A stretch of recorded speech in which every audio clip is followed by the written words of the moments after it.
We gather for this important debate at a dangerous but very strange moment. Dangerous because the government will, from September, start releasing serious criminals from prison partway through their sentences. Among them, as things stand, will be many violent criminals, including killers, rapists and child sex offenders, because Labour and the Liberal Democrats voted against our amendments to exclude them from the early release scheme.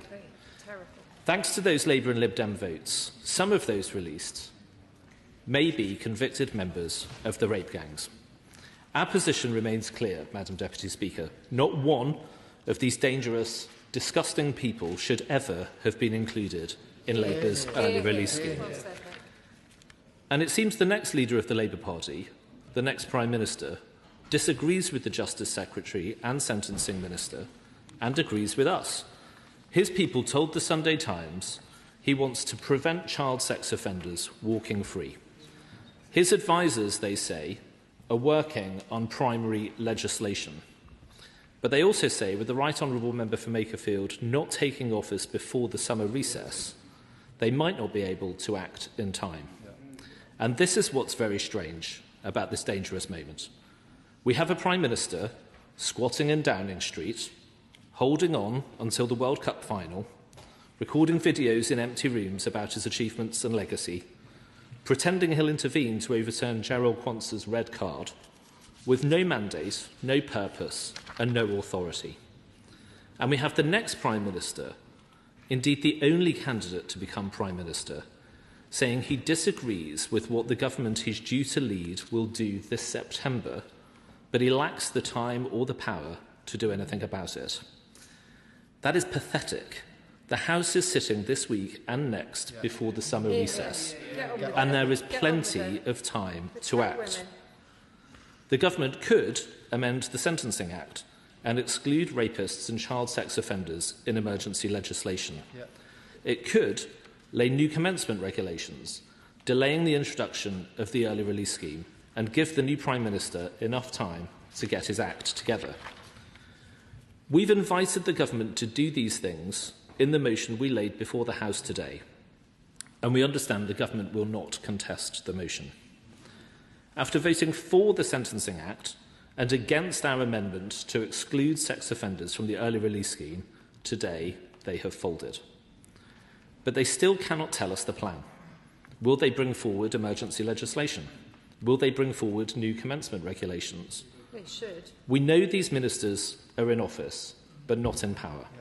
So will the Right Honourable Member for Makerfield tell us and tell the victims of these criminals what is going to happen? Madam Deputy Speaker, we should remember how we got here. For this is an ideologically anti-prison government, and many of its policies look likely to continue under the new Prime Minister. The Sentencing Minister is chuntering from his sedentary position. I understand why he's anxious, because I've seen the tweets that he sent about the Right Honourable Member for Makerfield. I'm sure the next Prime Minister has too. He said he was going to be worse than Jeremy Corbyn and had the political antenna of a dead cat. As I was saying, for this is an ideologically anti-prison government, and many of the policies look likely to continue under the new Prime Minister. I will give way. Calls this side an anti-prison ideological government. We had 14 years of a Conservative government with a net increase of 500 places. The very first division post-King's Speech in this Parliament, I remember voting to deal with that problem when we had to vote to reduce sentencing time, to deal with that mess. Otherwise, the criminal justice system would have collapsed. Does he not agree? I think the honourable gentleman would do well to not take the whip's questions when the whips have just given up in face of the wall of opinion in the Labour Parliamentary Party, and having given ground in this debate today.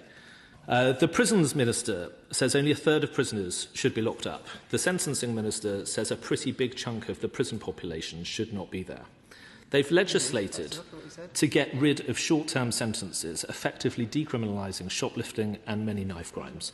They want to reduce sentences for criminals based on their age and, with this government, unsurprisingly, their identity. And for some, they want to scrap custodial punishments altogether. They want to increase the age of criminal responsibility to 14, so criminals like the killers of Jamie Bolger and one of the Fording Bridge gang rapists can avoid criminal trials. They even want to weaken sentences for some murderers. And of course, the very first action of this Prime Minister, the Right Honourable Member for Holborn and St Pancras, if you can keep up, was to announce he would let tens of thousands of hardened criminals out of prison early. Between September 24 and December 25, under the SDS 40 scheme, more than 50,000 prisoners were let out early.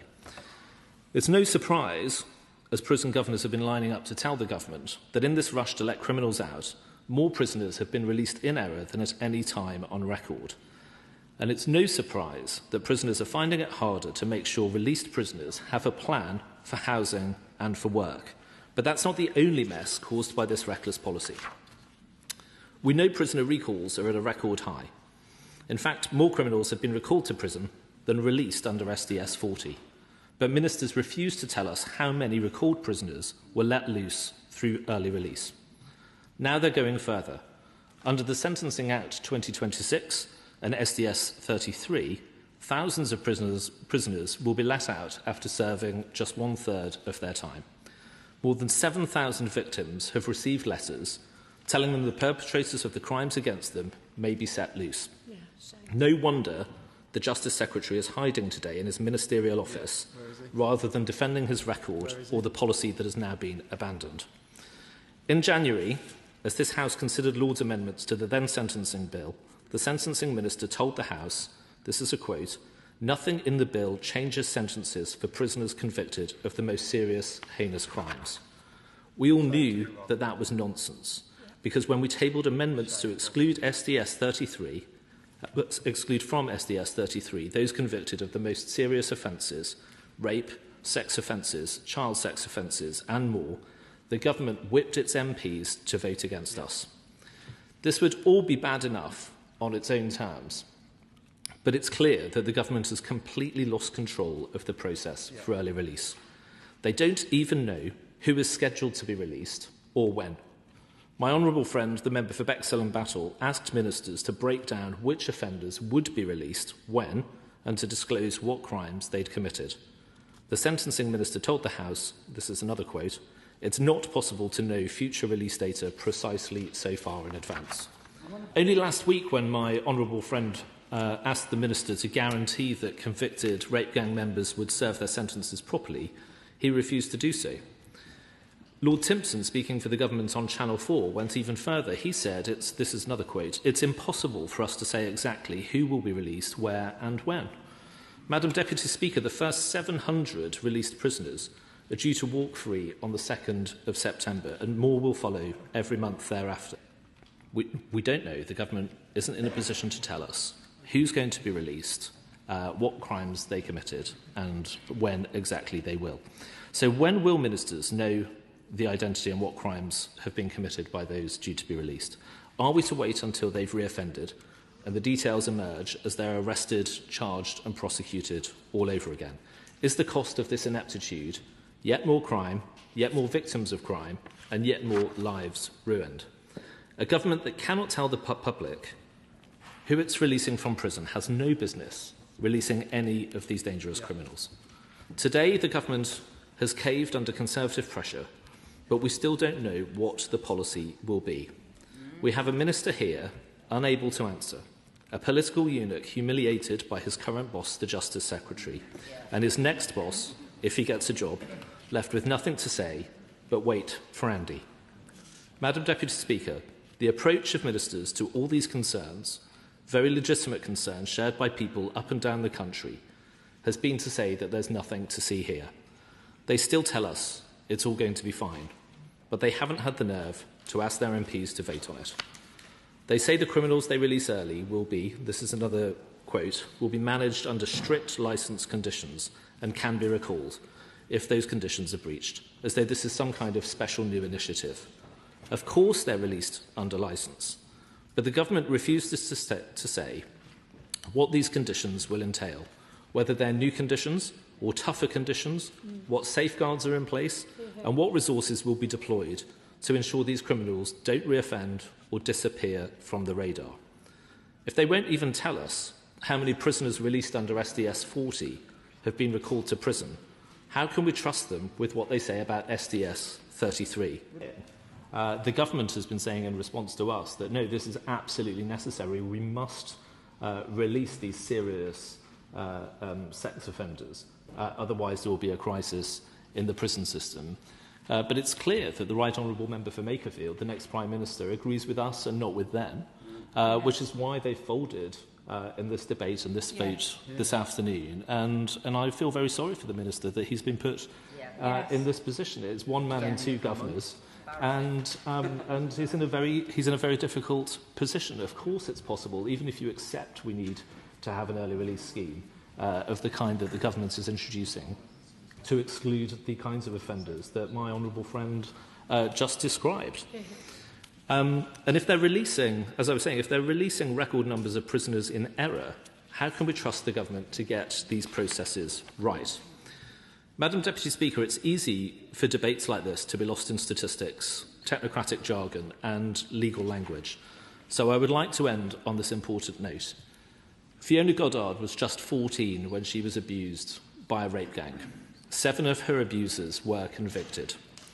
In June last year, Fiona received a letter from the Ministry of Justice informing her that her abusers were likely to be eligible soon for early release, having served just half their sentences.